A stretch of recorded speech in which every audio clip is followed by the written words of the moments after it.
Hey everyone, welcome back to KastIronKonjure. This is Kast the Spell, and today we'll be talking about dolls, their magical use, as well as I'm going to be sharing a method on how to activate a doll.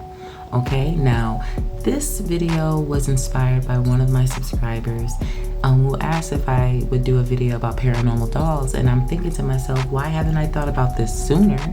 Because I literally work with dolls on a consistent basis. So thank you, I appreciate that comment.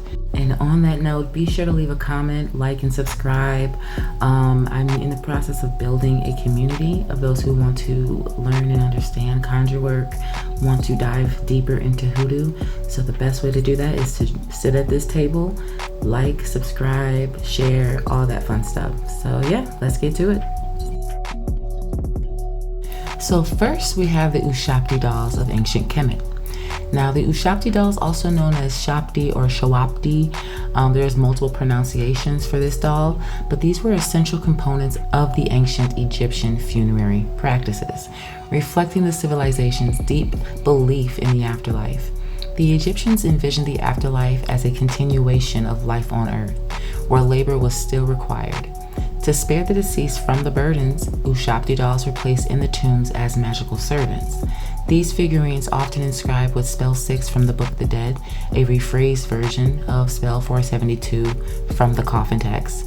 These were designed to come to life and perform tasks on behalf of the deceased when summoned by the gods.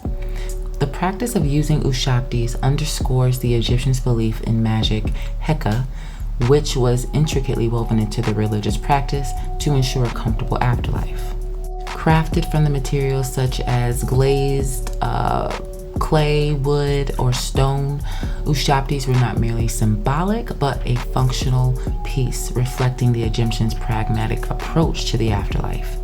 Wealthier individuals often included hundreds, while those who weren't as wealthy maybe had 1, 2, maybe even none, but they were in their tomb, and these would guarantee that all necessary tasks were covered. The use of Ushabtis illustrates the ancient Egyptian sophisticated understanding of the spiritual and practical aspects of existence, blending in religious belief with the need to maintain cosmic order and personal well-being in that afterlife. Up next, we have the Nkisi dolls. The Nkisi dolls, or power figures, are central parts of the spiritual practices of the Congo Basin people, particularly among the Bakongo people. Now, these figures are known as Nkisi, and these are believed to be vessels for spiritual entities or forces crafted by the Banganga, or the healers and spiritual leaders who act as mediators between the spiritual and the physical world. The Banganga use Nkisis in rituals for protection, healing, and justice, harnessing the power of the ancestral spirits such as Bakisi to achieve specific outcomes.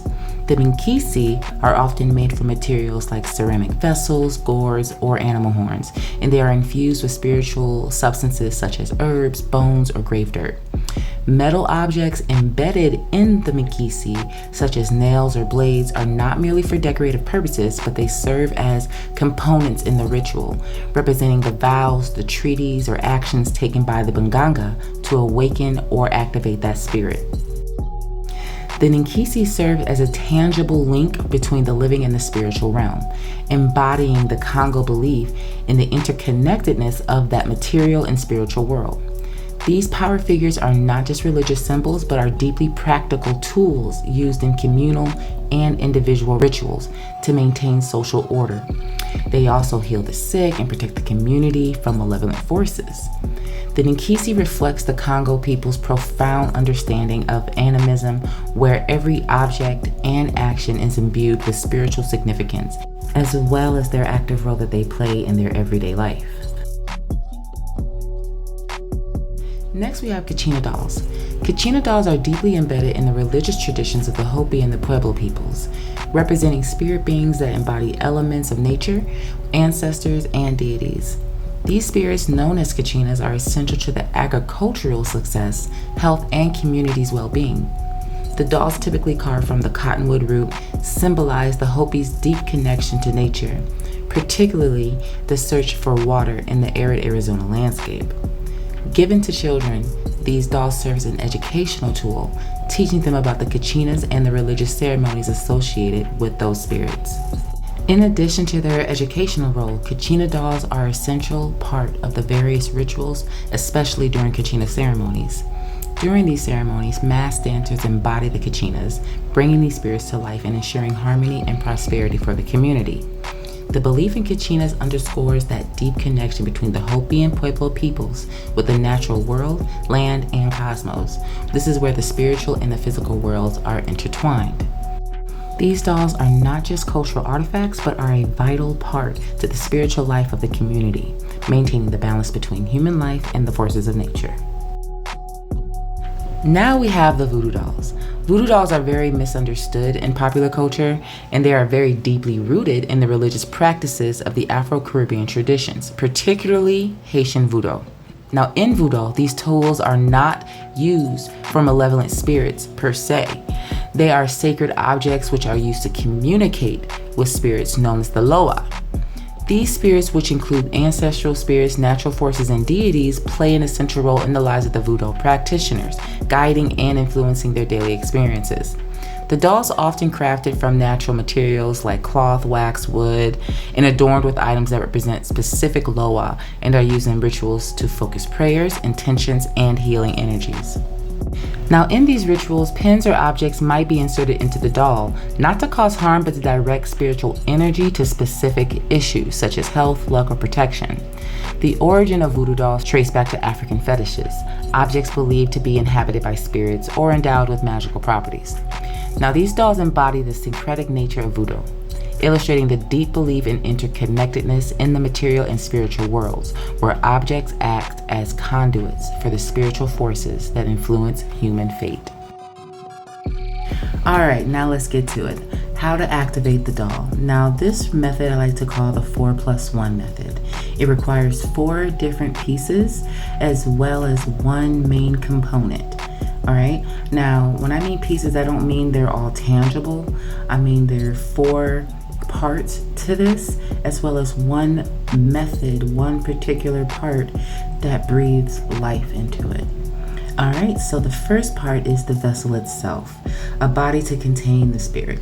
It doesn't mean that it has to be a doll per se, but it has to be something very fitting to the entity. Number 2, it needs a purpose, a reason to live, to act, direction for it to stay in that vessel.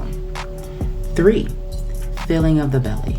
Now this one people are kind of familiar with here and there, but filling the belly, this is what I mean. It needs hair, nails, blood, semen, herbs, dirt, whatever is fitting to that spirit. If it already has particular things that it likes, fill that belly. If it's something that belongs to your own personal methodology, I recommend getting to know it and seeing what would actually put food in its belly. What will it eat? What will sustain it? Okay? 4, a name. You must give it a name. Everything needs a name. You cannot summon it. You cannot call upon it if it doesn't have a name. Okay? Now, the +1. And that's the song. It needs a melody. It needs something to move to. It's a chant or a prayer or an incantation, etc. The name doesn't give it life. The song does. The chant does. I compare it to the beating of the heart. So yes, this is the video for today. I tried to make it as short as I could, but I really got excited about sharing the dolls that I like. If you guys are interested in Conjure dolls, I do sell these in my store. And if you would like to know more, please be sure to leave a comment, message me on our website, because I can always teach you method, but technique is a different story. And I always post something on my blog relating to the video that I've just done. So yeah, I would love to hear more from you guys.